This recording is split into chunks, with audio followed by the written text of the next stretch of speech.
because I'm going to Boston, I'm gonna have fun, okay? I'm gonna play in the snow when y'all are down here with 70-degree weather, okay? I think it's supposed to be raining.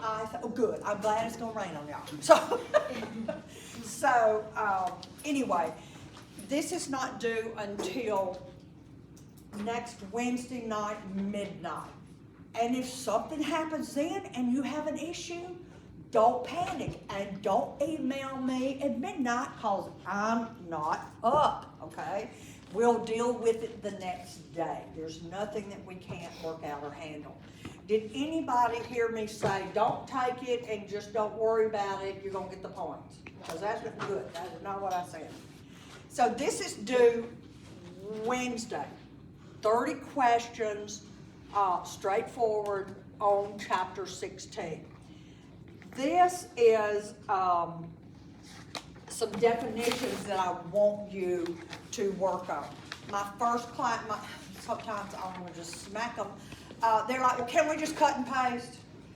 And I'm like, well, how am I gonna stop you from doing that? You know, I mean, the only way I can do is tell you to handwrite it. If you want to cut and paste, cut and paste.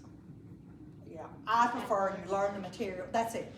It's this, and they're just definitions that sometimes can be confusing. And these definitions I would have with me on the open note test. And I'm gonna tell you some specific slides that will help you expedite the test. Time is not gonna be a factor. It's an hour and they're 30 questions and they're not, you know, essay type. So you'll be fine with that, So okay? that's to help with the 60-minute test? Yes, Okay. yes, I would do that prior, well, it's due prior to that, that's why I did that, it's due the 2nd, and then that will help you with that, okay? After I finish the lecture, we'll look over, anybody that wants to, we'll look over the exams, and, you know, we'll strategize and try to decide what we need to do differently. So now I'm just going to lecture. It's actually very interesting material, and you'll see during lecture why it is so important. Just go here. Why it is so important for you to get the content. So we're studying the lymphatic system, and you're gonna find it very interesting how closely aligned and the similarities to the cardiovascular system, to blood, okay? It is, what does the cardiovascular system transport? Just tell me some things. Blood. And what's in blood? Hormones, oxygen, Yeah. nutrients, Okay, waste. so it's a good transport system. Well, the lymphatic system also is a transport system. So this morning I kind of likened it to going to Birmingham, and one way we want to go, we can get on 759 and then get on the interstate and go shopping in Trussville, okay? Or we could go to Highway 11 and go back roads all the way to Trussville. So our cardiovascular, neighbors look like, where's she going with this one?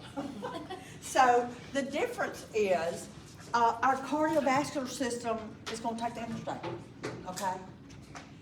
But there's some things that we want to transport, we want to get them from Trussville, from here to Trussville, but not the same way. Do we want, tell me how you envision the inside of your blood vessels. Chunky monkey, lumps and bumps, or do we want it smooth? We just want it smooth. So you're gonna see with the lymphatic system, what actually happens is we're gonna use lymph vessels, lymphatic vessels, to transport lipids. What a great idea. because we don't want them clogging up our nice, smooth vessels. Okay, we want it to go somewhere else. So what you're gonna see with this, anytime you see this poopy green color, I've never seen the lymphatic system depicted any other way than this split pea poop looking green. So that is the lymphatic system, okay? So let's take a look. Please stop doing it. Okay, I'll just do it this way. I need you to know the three major functions of the lymphatic system. First is to transport, keyword, excess fluid away from the interstitial spaces. Okay, so let's take a look at this. If we've got, here's tissue, here's another layer of tissue, here's some individual cells. So interstitial spaces would be all of this area, all of this.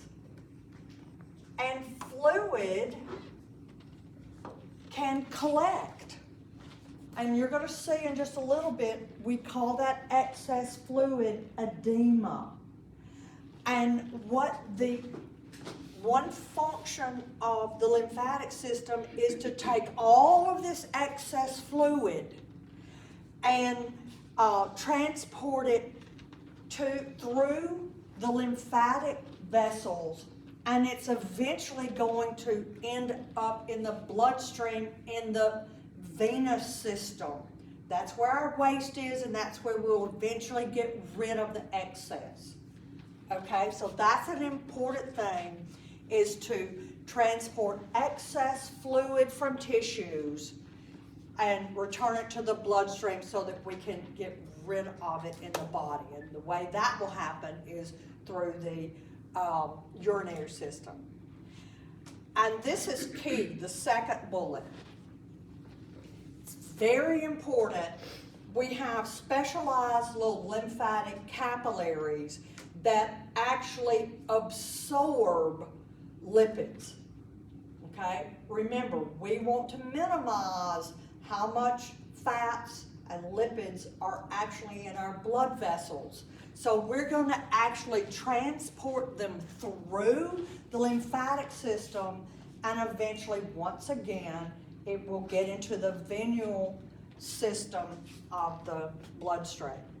And then last but not least, it's going to defend against diseases. So those three functions are very important for the lymphatic system. And you're going to see that the term immune system refers to the lymphatic system providing defense against disease, and then more interestingly is a permanent immunity against future infections. That's great.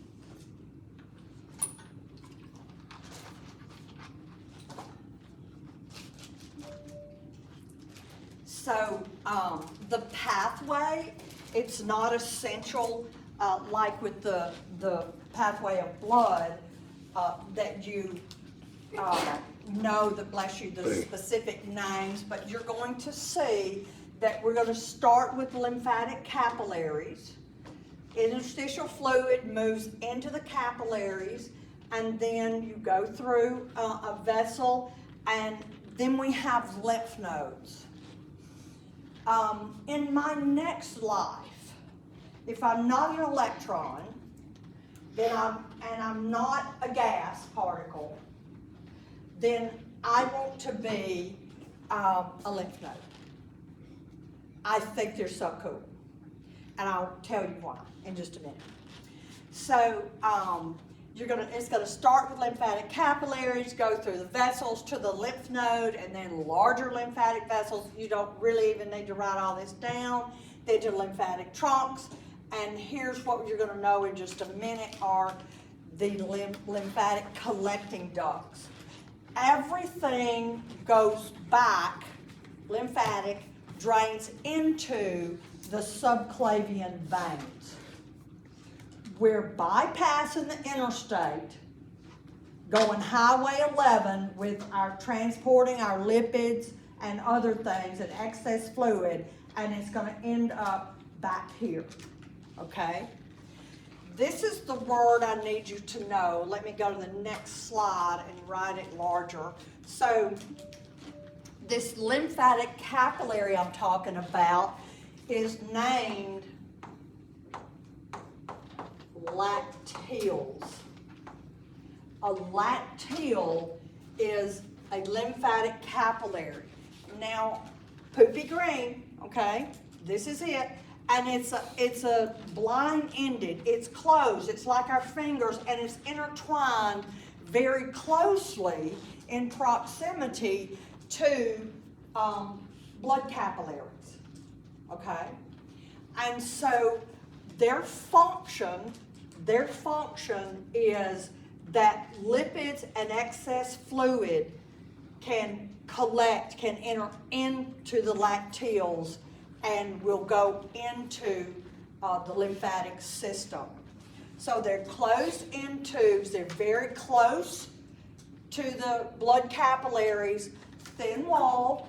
Should not surprise you. It's going to be simple squamous epithelium, just like our blood vessels. We want stuff to go in and out readily. And so once this tissue fluid enters into the lymphatic capillaries that we're calling lacteals, now we're going to call this fluid lymph. And then the lymph is going to go into the larger vessels. You need to know that lymphatic capillaries are called lacteals, and that a major feature of lacteals is that they can absorb fats. They can absorb lipids and also excess water, okay? Remember, this exam you're taking is open note. You're going to have your notes there with you.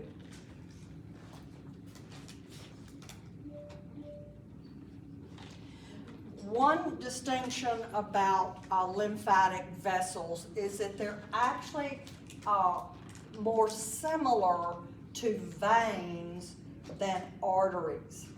They are thin, actually even thinner walls than veins, but they also have valves.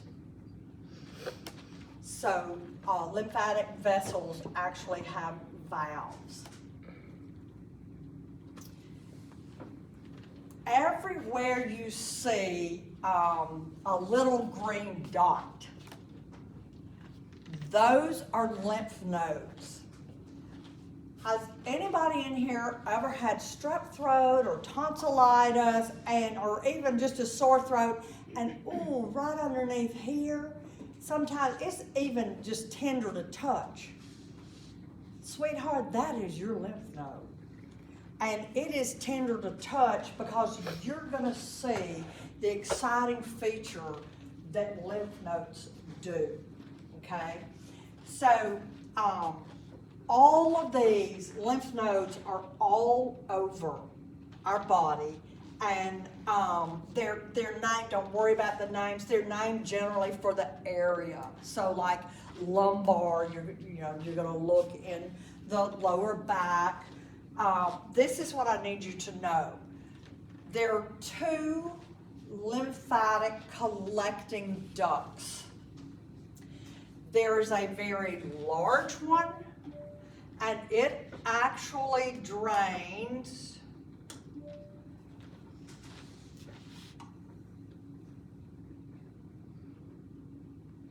all of this. And it is the thoracic duct.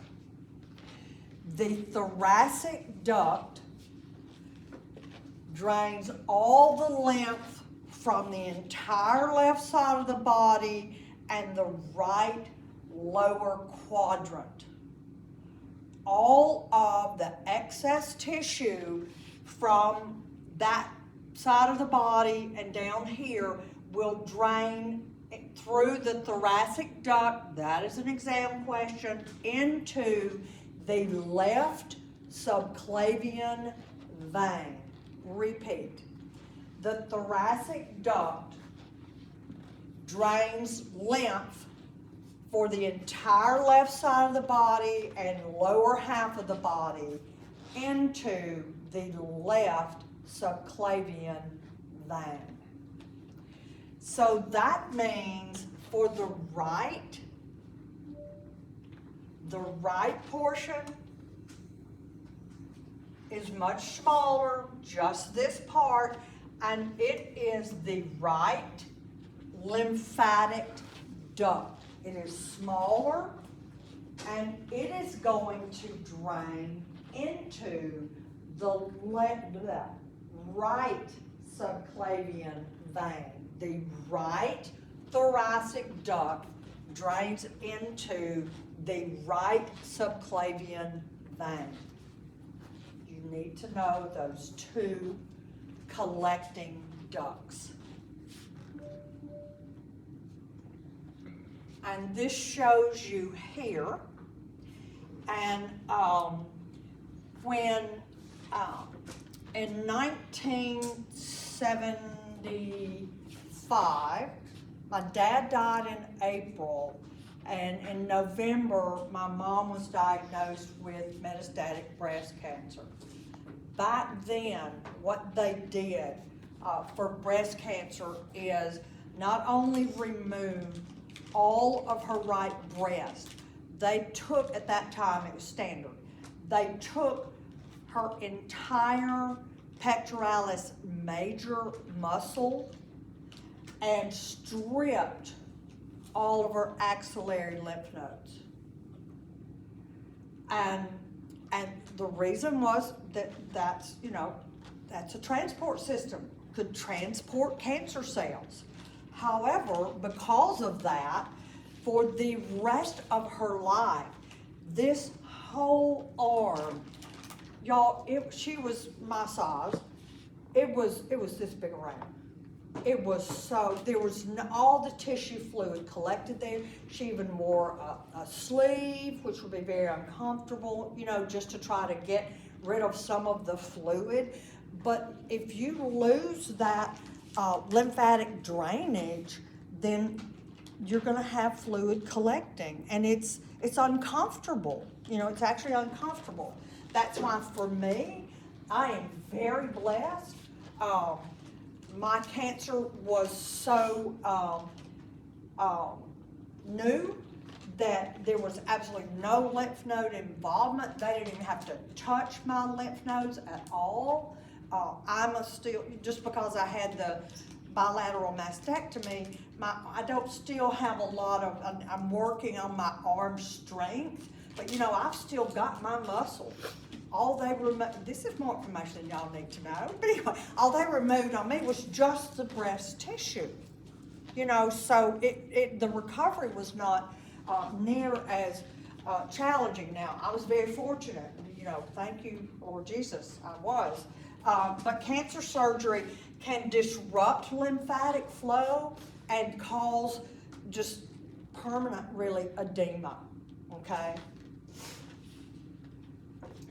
This shows you, this is not near as essential that like we learned the pathway of blood. The main thing is that I want you to know that it's going to go into one of the collecting ducts and into either the right or left subclavian vein, okay?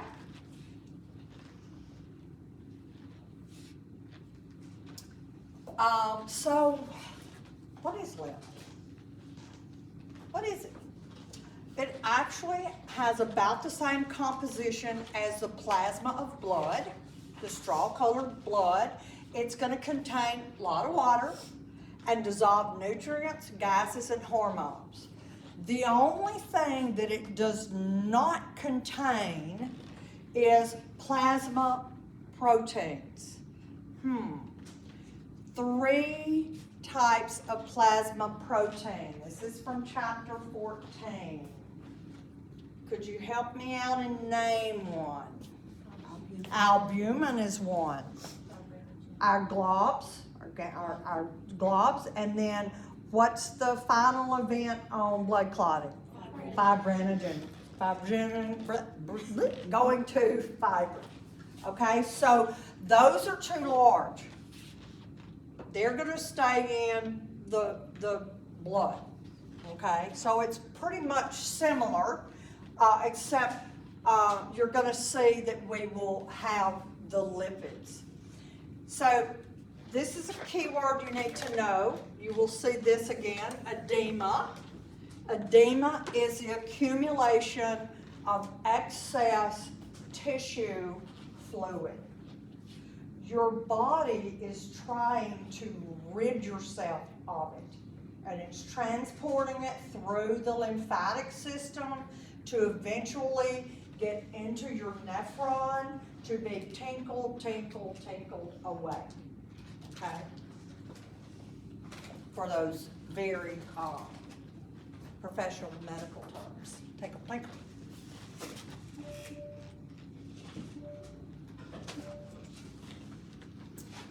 So what's going to make this flow? It's under low pressure, similar to veins, so it's going to be the garden hose. It's hydrostatic pressure, but it's a low pressure. And then muscle activity, movement, exercise will make the lymph flow. I love this little guy. I think he needs to shave, but anyway, this is a lacteal. Okay, he's got a scraggly little hairy stuff. And once again, the role of lymphatic capillaries that we're calling lacteals, key role. It absorbs your dietary fat, okay? It absorbs it from the digestive system. These are really the same as the first three. You don't even have to really write them again. It's going to take that fat and deliver it to the bloodstream. It collects excess fluid, and then this is the part I like. It actually delivers foreign particles to the lymph nodes. I call all of those foreign guys bad guys. And that's what I love about a lymph node. The main three organs that are contained in the lymphatic system would be your lymph nodes, your thymus, we covered that in the very beginning, and then your spleen. And we're going to talk about each of those. So your primary organs of the lymphatic system are you saw all of those lymph nodes all over the body, your thymus, and your spleen. So let's get to my cute, adorable little lymph node. It looks sticky and gooey, so I'm going to look at this one, okay? There it is, that poopy green. Here is what really happens, and here is why I would love to be a lymph node. I am just as nosy as hell. I mean, I just can't help it.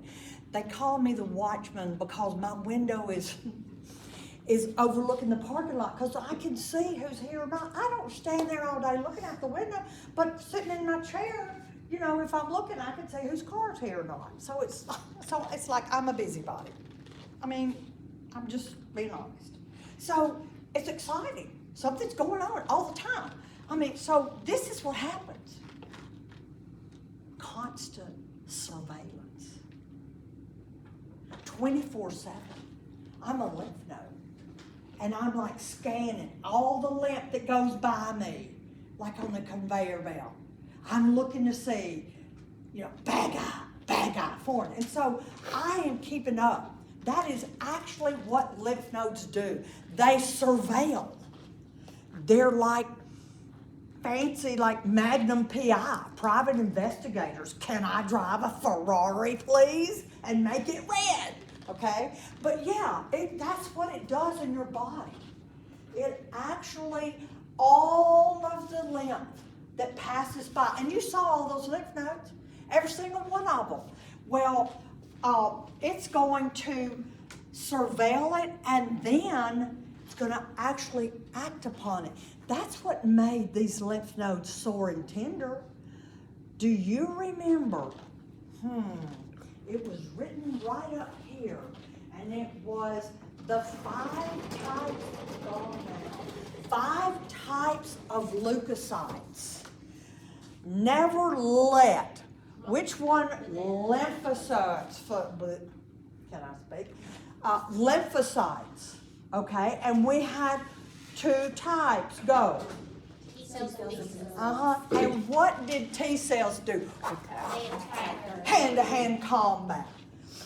Guess where it's happening? My ninja lives right in there. And that it's a little miniature, okay? It's tiny, all right? But yeah, once the lymph node surveils, it says, that's a bad guy.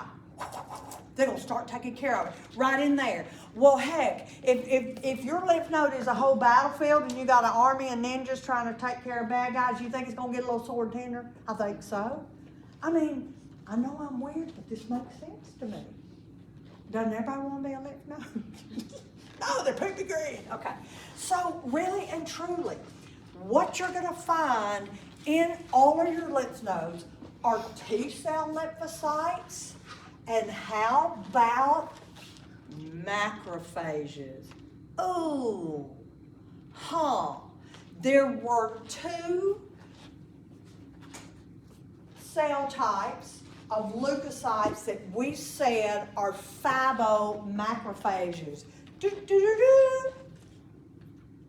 Neutrophils and monocytes, once they leave, become macrophages.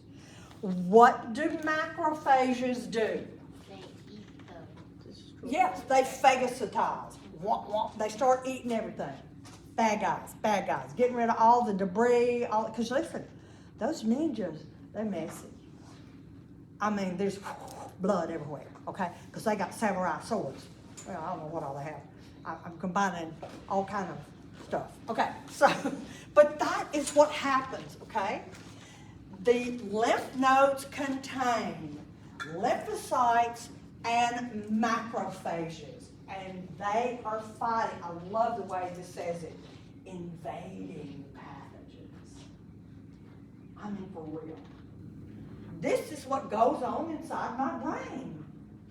Aren't y'all glad you're not me? Because this is crazy stuff. But it really happens. What is the function of lymph nodes? Filter pathogens. Not only recognize them, but separate them, put them in the lymph nodes, and they're toast. Do away with them. We hope.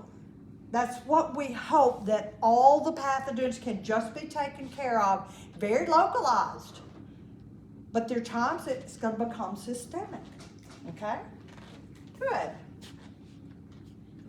So this just shows you once again the lymph node, and you're going to have 2 cell types, T cell lymphocytes, and macrophages in there. And I like this germinal center. So this shows you all of your locations of your lymph nodes, and they're going to be named after the region, axillary region, cervical region, all of that, okay? So two primary functions of lymph nodes. We're going to repeat again. Filter the harmful particles from the lymph, and then immune surveillance. Picking up and saying, hey, are you a good guy? No, you're a bad guy. And that is actually what goes on. Now, along with the red bone marrow, why would the red bone marrow, what is produced in the red bone marrow? all of our formed elements, our blood cells. The lymph nodes are also centers for lymphocyte production. You're going to see that in just a moment with the B cell lymphocytes. So lymphocytes attack different kinds of pathogens, and macrophages will engulf and digest and clean up the whole foreign juice, gunk, bloodshed, or whatever. You think we watch comedies and little chick flick romances in the Dorset household? No, we watch Gladiator and Matrix and all that stuff. No touchy-feely stuff. The thymus, heck, I remember something about that guy. I'll tell you what I remember, that mine is shrinking and full of adipose tissue, okay, and yours isn't a whole lot better.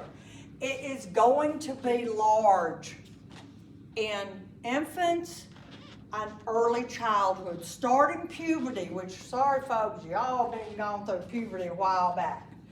Then it's going to start shrinking. So it is bilobe, it is in the mediastinum, and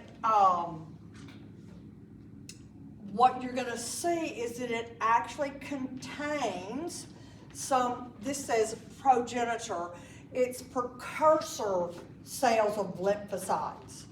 You'll see coming up that the T lymphocytes, once they're produced in the red bone marrow, they leave and go to the thymus to mature and to grow up, okay?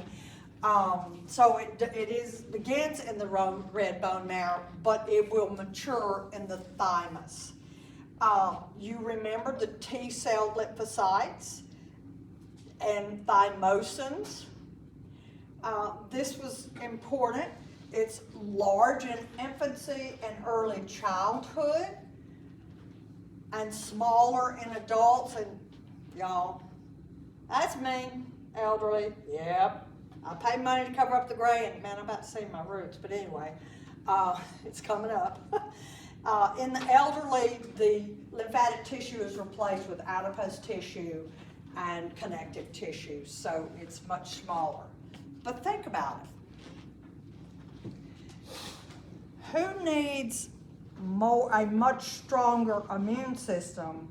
Brand new baby that everything is new that it's exposed to, or somebody as old as me that's already been exposed to a lot of the different pathogens and everything? So, the baby needs a strong immune system. So, along with the lymph nodes and thymus, the spleen is a lymphatic organ. It is the largest lymphatic organ. It is located in the upper left part of the abdominal cavity. And it actually really looks very similar in shape to a lymph node. You need to know that the spleen has two types of tissue, but it's logical. It's named very logically, so you'll be able to remember. This is a test question. The white pulp tissue of the spleen only contains lymphocytes. Lymphocytes are a type of white blood cells. Shake your head yes, okay? So it makes sense that they're only white lymphocytes in white pulp, okay? Now the red pulp actually has 3 different types of blood cells. It has red blood cells, it has white lymphocytes, and it also has macrophages. Please know the difference between the 2 types of tissue in the spleen and which cells are which type of cells are in each. So what is the function of the spleen? It filters blood. The spleen filters blood, just like lymph nodes, excuse me, just like lymph nodes filter lymph.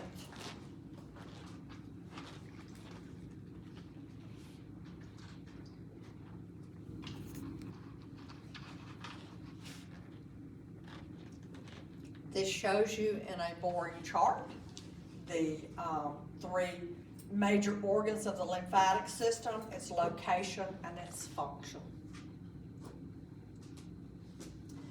Now we're going to get into the defense, how the lymphatic system is so integral in keeping us healthy, okay? The lymphatic system defends our body against infections by pathogens. Remember, our definition for pathogens is any disease-causing agent. If you have Miss O'Brien for micro, then you know all of these, or you're going to. The bacteria, virus, complex different microorganisms, spores, fungi, all kind of stuff. The best, the body combats, hey, hold on just a second. Oh, she's at a different campus. Today? She was here for a little bit, but I think she's gone back. Well, I tried to call her office number and she's not answering. Go to, do you remember Miss Bowman? She's in, go to the faculty suite, and instead of going right for nine, go left and it's about the third or fourth floor. So I'll talk to her and ask her. Okay, all right, you're right. So you're gonna see, let me flip ahead to one slide because I think it helps make sense of things. Okay, this demonstrates, this is an overview of what we're going to call different lines of defense, okay? We're still back to our military terms, okay? I want to be like the general in the very back calling the shots. I want somebody else to be a little peons on the front row, okay? But we'll see. So once a pathogen enters the body, the first line of defense you're going to see is a mechanical barrier. We don't even want to let it in, okay? But those of you that used to be a little kid, or those of you that now have kids, if they go outside and they're skateboarding or something and don't have knee pads on, or they're in shorts or a swimsuit, and they fall on the asphalt, what happens? They've lost their skin, and so either your mom did it to you, or if you're a mom, you're gonna do it. The first thing you're gonna do is clean that. You're gonna clean that, and they are not gonna like it, okay? Because you're gonna do it with soap or something worse that stings. But you've got to clean that because you've lost that barrier, okay? And then after you clean it and may put some medicine on it, then what are you gonna do last? You're gonna put a Band-Aid. You're trying to put that skin back. You cannot imagine how important us just having this layer of, poor old me, pale old lily flower white. I mean, but I'm glad I have it because it protects me, okay? So our first line, and we'll take notes in a minute on this, but I like this slide. This is 33, and if you wanted to use it kind of as a study resource, you could add to it. You have mechanical barriers, first line. Then the second line of defense, You're going to have all of this we're gonna look at in the weeds. And then our third line is going to be our T cell and B cell lymphocytes, okay? So let's go back.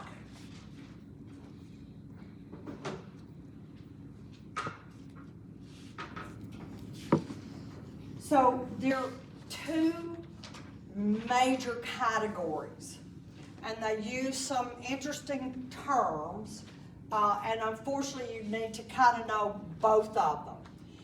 Innate innate means born with or whatever, but innate is non-specific, and those are just general.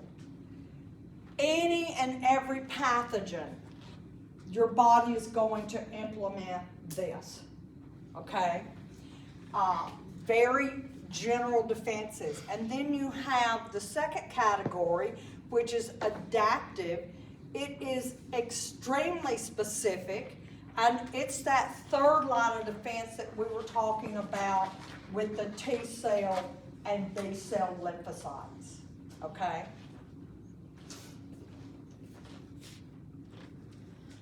So we're gonna look at the innate, non-specific ones first, and there's several things that you're gonna need to know about each, but they make sense, and if something is logical, for me, it's easier to remember.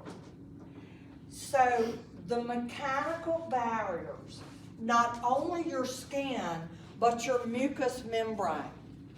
You have mucous membrane at all of your openings, all of your apertures. That would be your nostrils, your oral cavity, actually even your eyes, and then of course your anal cavity, and if you have one, your vagina. So all of that has mucous membrane, and it can, the goal is to not even let the bad guys in.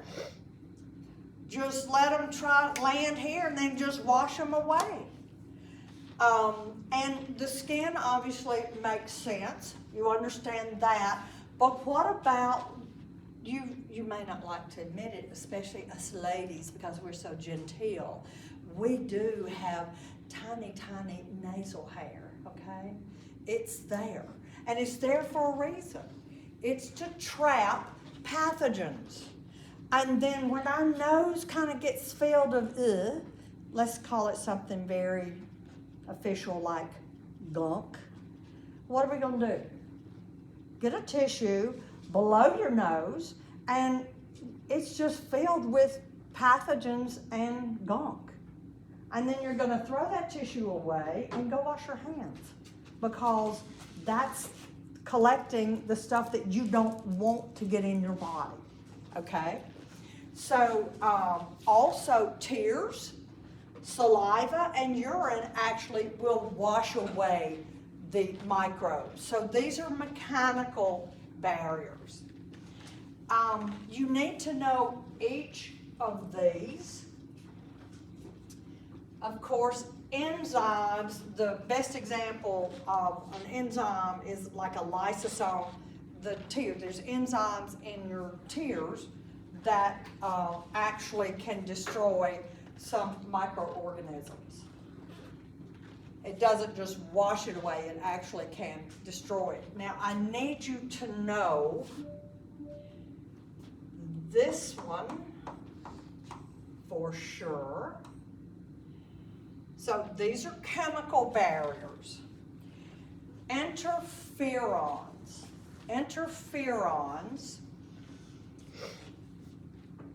The cool thing about them, how many medications are there on the market that can actually combat viruses? Not many at all. Bacteria, yeah, we got a ton of them. Okay. Interferons. So this is something your body produces. Interferons can block viral replication. So let's think about this. It doesn't initially kill that first little virus, but what does it do? Prevent it from spreading. Keeps it from making more baby viruses, okay? So keeps it from producing more and more. You can get rid of one bad guy a lot easier than a whole army, okay? So interferons can be very important. And once again, look at the last two words, stimulate phagocytosis. Our macrophages going and eating bad guys, engulfing them, looking for them. I mean, they go out at night, well, even during the day, on patrol. They really do, in my body. So now, defensins. I don't think there's a question on this one. Defensins are peptides. Peptides are a type of protein that are produced by neutrophils. Look at this. They cripple microbes. How? By making openings, splitting the cell membranes or the cell wall. Okay? So it's going to slice them up and destroy them. Okay? Collectins. Collectins are proteins that can protect against bacteria, yeast, and some viruses. We're going to talk about this guy a little more later. Complement. Complement is a group of proteins in the plasma, so floating around in your bloodstream, and also in other body fluids that stimulate inflammation, attract phagocytes, and enhance phagocytosis. Looking out and protecting you. These are my favorite. Oh, my military background is coming out on me. Who would not love natural killer cells? I mean, you want to win the war, don't you? Okay, so natural killer cells, or NK cells, are a very small, specialized population of lymphocytes. You need to know that NK cells secrete, this is an exam question, perforins. NK cells secrete perforins. And I want you to look at these words. Cyto, C-Y-T, combining vowel O, or C-Y-T-E, both mean cell. Okay? Just depends on which part, is it a word root or a suffix. So this is a word root, cytolytic. That is lyse in an adjective form. If you lyse something, you are taking a samurai sword and, okay, breaking it in half. Not half, you're just breaking it to pieces, okay? So I'm telling you, there's a few very specialized natural killer cells that are in among your lymphocytes, and they are secreting this juice that is called perforins, and perforins go up and decapitate the bad guys. Man, we're really getting gory now. Well, gladiator, that's pretty gory. Okay, so that is what perforins do. You need to know who secretes perforins and what the function of perforin is. Go help those little kitties. Bye, sweetie. Okay, and then, lo and behold, they're going to also enhance inflammation. Okay?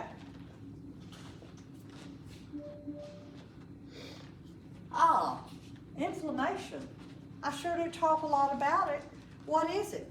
It's going to produce local redness, swelling, heat, and discomfort, sometimes to the point of pain. Inflammation produces local redness, swelling, heat, and pain. A great part of the process is that it localizes, it walls off the infection site so that it doesn't spread as readily. This tells you exactly what is going on. It's going to become red because the blood vessels dilate, and from the warmer, deeper blood vessels, it's going to come to the top superficial and be reddened.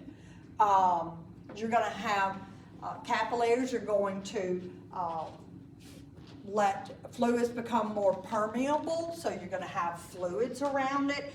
White blood cells will invade the area. You're going to see pus from it. That's pus is, I hate that word. I always just say purulent exudate, but pus is easier to spell. So we'll stick with pus. Pus is your white blood cells. It's debris from cells, from bacterial cells, and just debris. And then you're going to have clotting factors coming into the area to form fibrin. Fibroblasts are going to then move in and start healing the area. And phagocytes are going to be very active to straighten everything up, and then new cells will divide. We already know about phagocytosis. They actually remove the foreign particles from the lymph, and our two major cells that are active in phagocytosis are neutrophils and monocytes. Please remember that. Remember that monocytes, once they actually leave the bloodstream, become actual macrophages. Okay? Good. A fever. Man, I sure don't feel good when I have a fever. I wonder why my body decides to do that. Whoa, it is so smart. Okay, so a fever actually starts when lymphocytes actually secrete this substance, interleukin-1 or IL-1. So the IL-1 says to your thermostat, I know you like 98.6, but there's some bad guys in here that are not nice, and they are going to make you sick. So I am jacking up your thermostat. I'm going to move it. I'm going to change the normal set point of 98.6, and I'm going to move it up to maybe 101, maybe 102. That's, if you have 101 fever as an adult, you don't feel good. Now, kids can spike one. It's scary for parents, but they seem to be able to bounce back. So why does your body want to do that to you? Look at this word, pyrogen.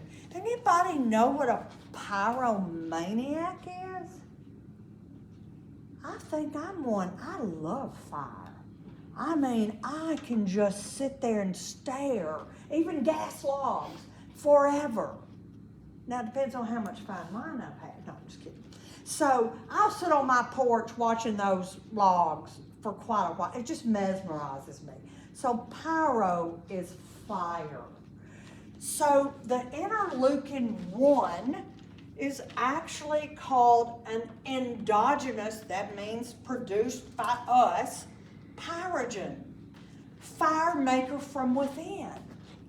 We decided, hey, those pathogens are serious. I'm gonna fry them. I'm gonna make them toast. And that's really what is happening when you have a fever. your body is elevating its temperature to inhibit microbial growth. So it's trying to stop it right at the very beginning. That's why, depending on how badly you feel or how badly your child feels, if you can let if it's a low temp, let it kind of run its course.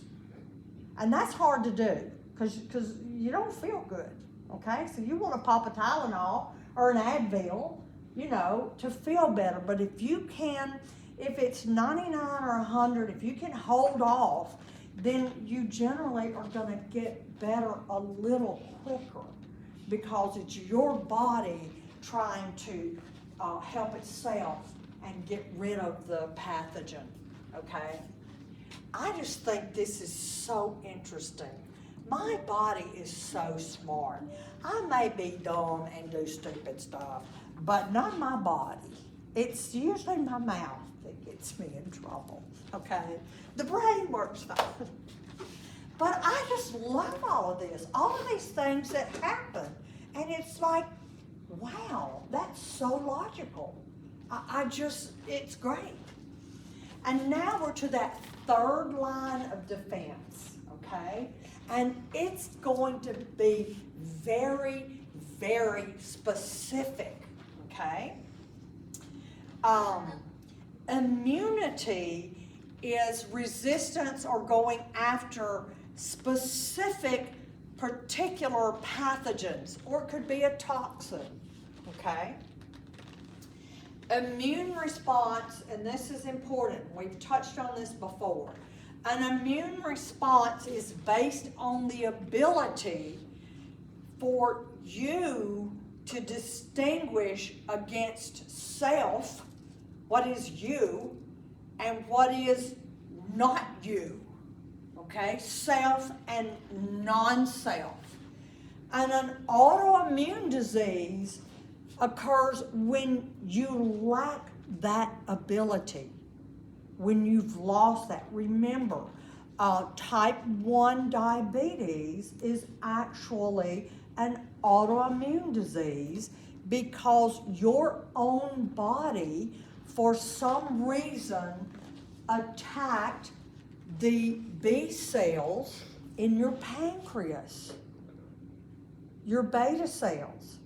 Okay, it actually thought they were bad guys, they were pathogens, and they destroyed them. That's why it is an autoimmune disease, okay? So you're going to see that there are two types of this adaptive or immune defense. We have cellular, which is going to be the T cells, the hand-to-hand combat. And then we have humoral, which is going to be by the production of antibodies. So we are here. We are right here. Cellular immune response is T cells. Humoral immune response will be B cell lymphocytes. Okay? Good.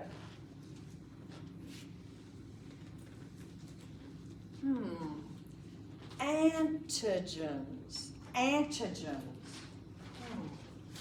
I've heard of that before. And I believe I remember Dr. D saying, when you see the word, remember the long word.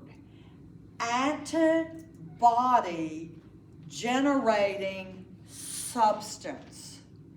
An antigen is something that stimulates antibody production, okay?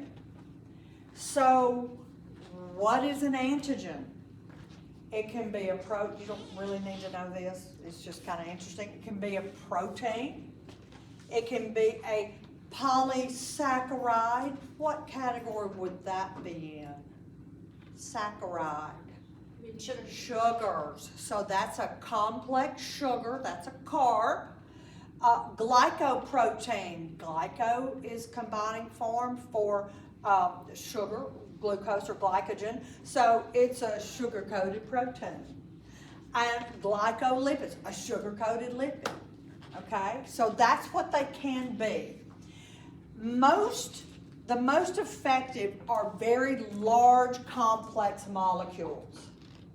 But there is one term that I want to introduce to you. There's a question on that. And the term is a hapten. A hapten by itself, okay, standing alone, if I'm a hapten, I am not going to, I'm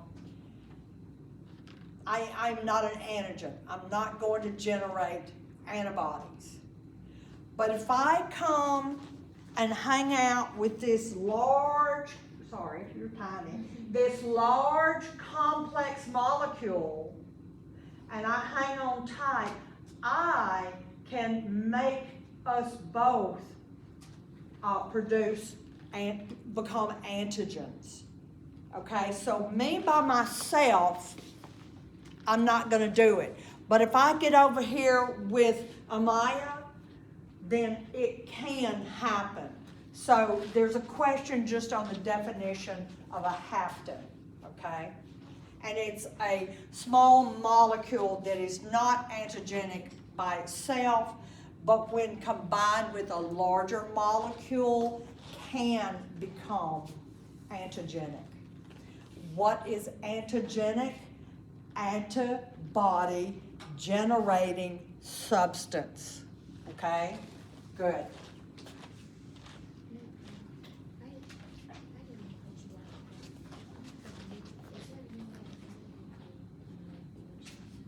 Yes. Hang on 1 second, y'all. Or if you need to, take a quick little break.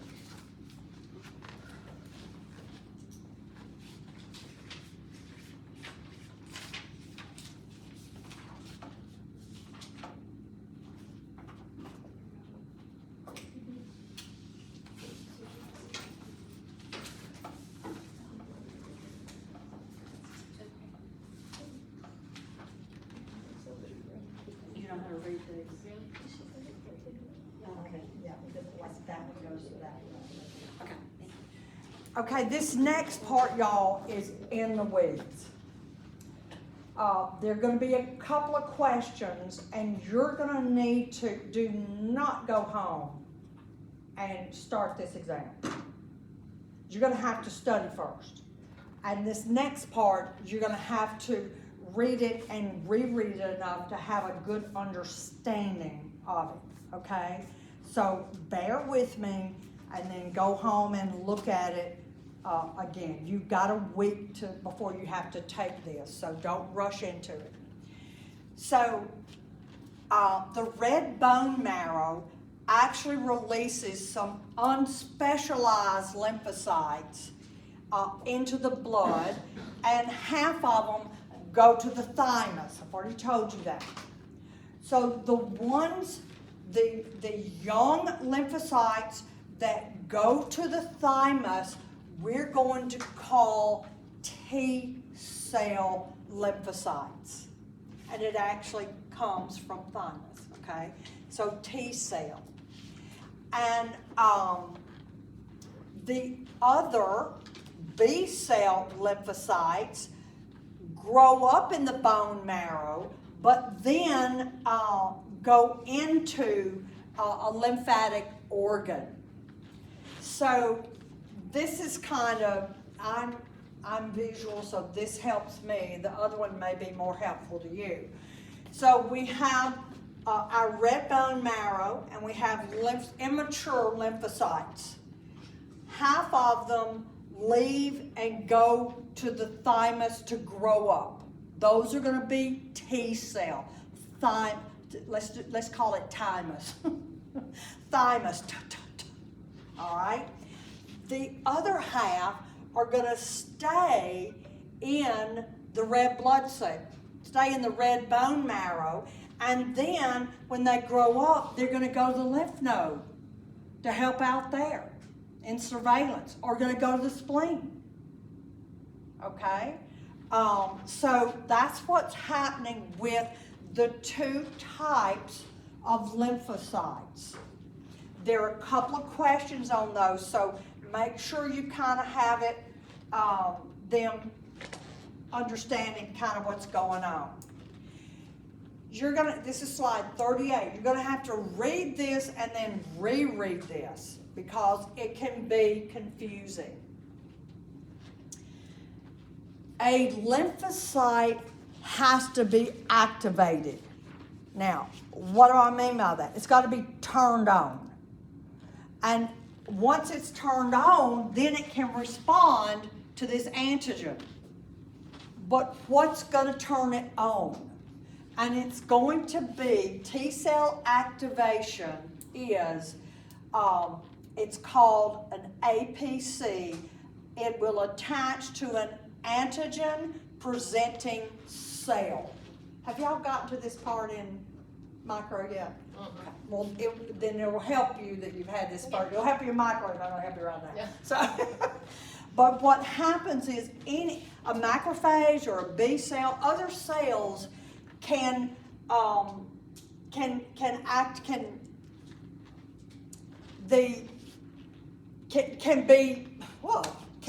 form a complex to activate the lymphocyte, okay? And this major histocompatibility complex, MHC, can also be a factor. The main part I want you to recognize is that lymphocytes have to be activated. For T cells, it's going to be an MHC, a major histocompatibility complex, or an antigen presenting cell, okay? And then once it's activated, there are different types of T cells. There are helper T cells that will activate other cells. There are cytotoxic, cytocell, toxic, poison. So there's cytotoxic T cells, and those are going to attack viruses or cancer cells, okay? So they're trying to kill the pathogens. And then there are memory T cells, and we're going to talk about that real quickly, and it's going to make a lot of sense to you.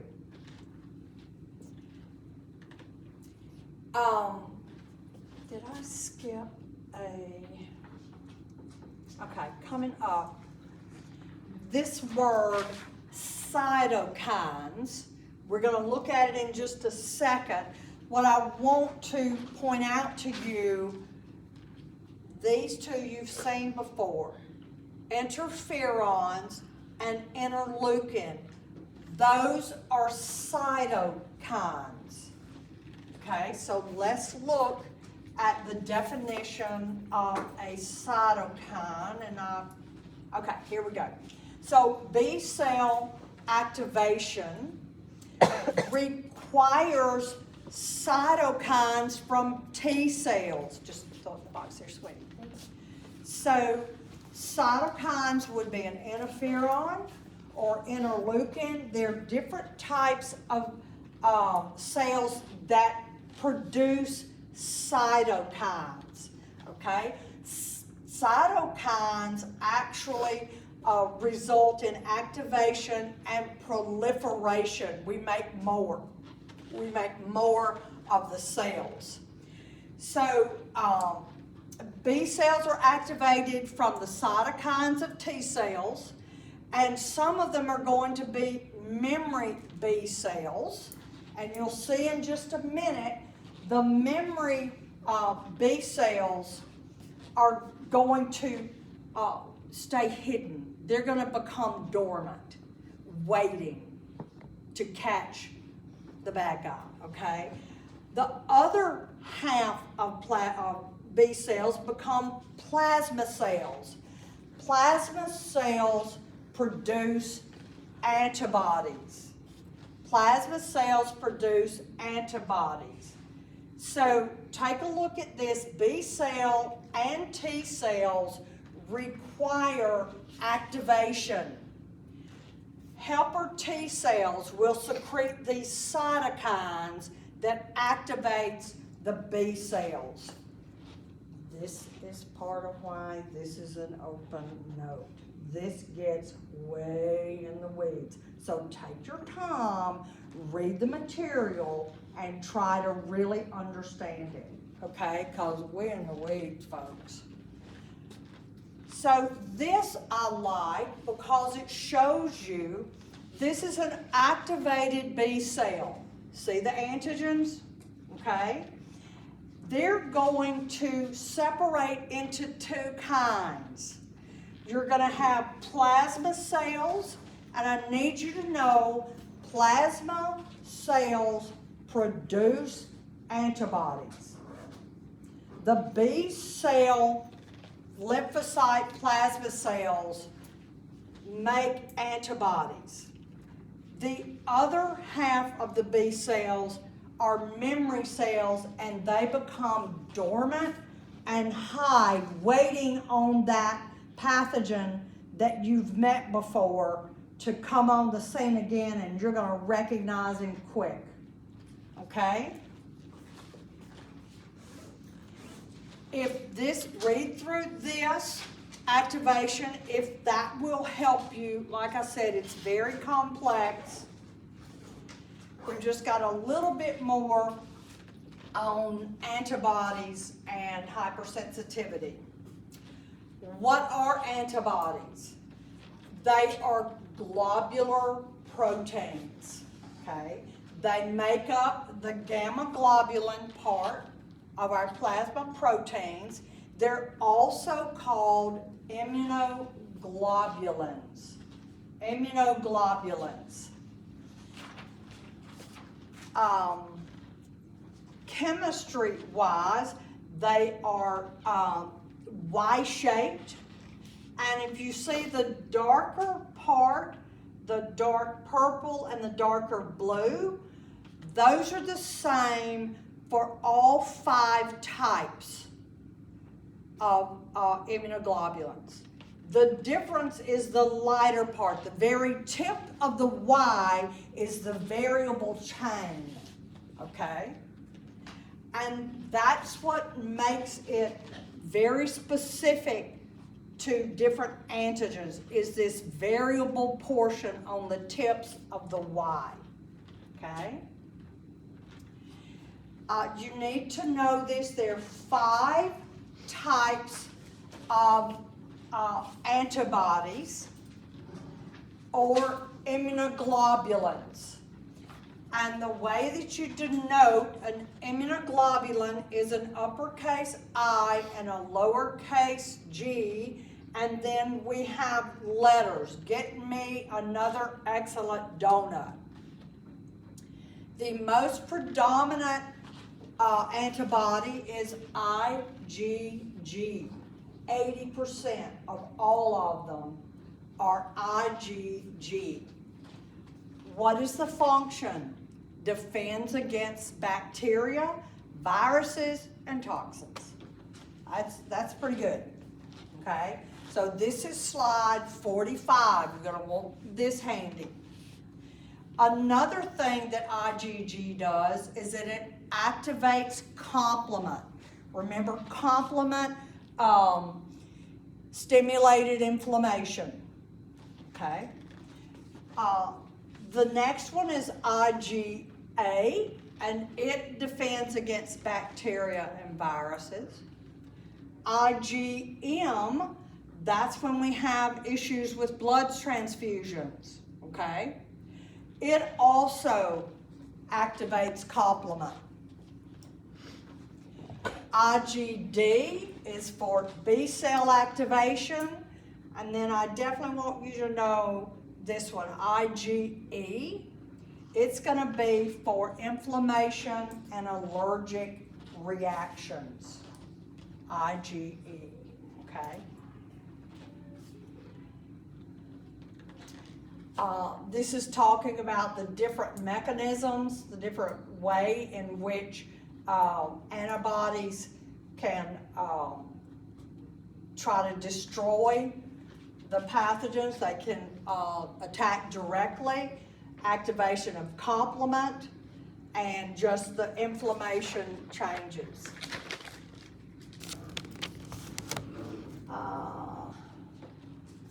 This you need to get, it's very important and it's real obvious.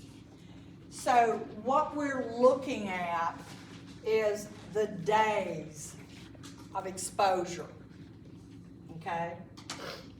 So the first time in your life that you are exposed to a pathogen, okay, it's gonna take 5 to 10 days before antibodies are even produced. 5 to 10 days, okay?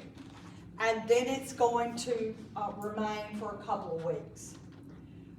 The great part about this is memory B cells.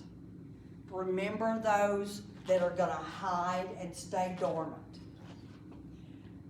For every first encounter, you have memory cells that are waiting for the next time that same pathogen tries to make you sick. And when the secondary, this word subsequent exposure, that means every other time after the first one. Every other time, look at this. Whoop! I mean, immediately. That is those hiding memory B cells say, I recognize you. You may have on a different sweater today, but I know who you are. And so within the first 2 days, you're going to have antibodies that are specifically trying to destroy that pathogen. That's cool, folks. I like my memory B cells. I like them a lot, okay? And then those antibodies made by the secondary immune response will remain for months or years, okay? That's why, like, every now and then you have to have a booster shot for different vaccination, is that they've determined that, you know, within 10 years or so, your memory B cells are gone, okay? So much of this just makes sense. Memory B cells can live a long time, okay? I love this graph. So then we need to look at the 4 different classifications of immunity. And we're going to use 4 different words. Naturally acquired means that you actually had the disease. It's a natural process, okay? You have had the disease, or it was passed from mother to fetus, or if you're breastfeeding infant, okay? Artificially acquired is going to be anything other than natural. It's going to be an injection or something like that. Passive immunity is temporary and there's no immune response, no antibodies produced. Active means that an immune response was evoked. So there's a lot on this slide, slide 49. With naturally acquired active immunity, you were exposed to the live pathogen. You actually had the bad guy in your body, okay? Artificially acquired active means that you have been vaccinated with either a weakened or dead pathogen for that disease, and it will stimulate the immune response, but you don't get the disease. Anybody ever had like a flu shot and you swear it made you get the flu? Y'all are too young for flu shots. In the military, it was required. It was always in November, and they always did it on Friday afternoon, so we'd be sick on our own time. I swear there are times that flu shot was worse than the flu. It's like, whoa, they left a bunch of live guys in there, you know, and that's really what it is. The pathogens really weren't that weak, you know, but you still get the immune response. That's what protects you. You're trying to create memory B cells. This year, the flu shot that, you know, they just guess on which is going to be the worst flu. Well, they guessed wrong this year because the actual flu vaccination did not do much with this type A virus, and people have been really sick with the flu. And also, my husband said that a lot of times the tests are not picking up indication of flu for this type A. It's a different strain that they just kind of missed the boat. And some young, you know, people y'all's age have really been sick for a week or 10 days. Has anybody in here had this type of, it'll knock your socks off. From what I've been told, I don't want to know. Y'all keep it. Well, I'm glad y'all are over it though. That wasn't very nice, was it? So passive immunity, it's temporary, okay? No immune response. It can be from fetus to, from the mother to the fetus, or through breast milk. And artificially acquired passive can be just injection of an antiserum or something like that. And then one last subject we need to cover. Y'all have been great. I know this can go on. Hypersensitivity. In the new edition, they changed it to hypersensitivity. This is just allergic reactions, okay? Hypersensitivity is an exaggerated immune response to non-harmful antigen. Like dust. Yeah. A person can be pre-sensitized to a certain antigen, and some of them can affect almost everybody. Y'all know with the pollen, everybody's kind of miserable, or some can actually be inherited. So let's look at the 4 different types. Type 1 hypersensitivity is a big one. It is an immediate reaction. These people always have an EpiPen kit with them because of the possibility of anaphylactic shock. I have severe food allergies. My EpiPen goes with me well, it's in my office right now, but it's with me everywhere, okay? Type 2 hypersensitivity is an antibody-dependent cytotoxic reaction. That's real wordy, but that a blood transfusion reaction is that type. The third type is an immune complex reaction, and like rheumatoid arthritis is an example for that type. And the last type, type 4, is the most frustrating for parents, for patients, because it has a delayed reaction, usually 24 to 48 hours. So you don't remember what you did 48 hours ago or what you were exposed to, different things. And when toddlers or small babies break out in a rash, you know, and you go to the pediatrician and they say, well, you know, have you tried new detergent? Have you done, you know, anything new? And you know, you're just wanting to get some sleep as a new mom. You don't know what kind of detergent you used. You're exhausted. But these are delayed and they can be very frustrating. And most of the time, you don't know what caused it. And you won't be able to figure it out, okay? So take a look at these.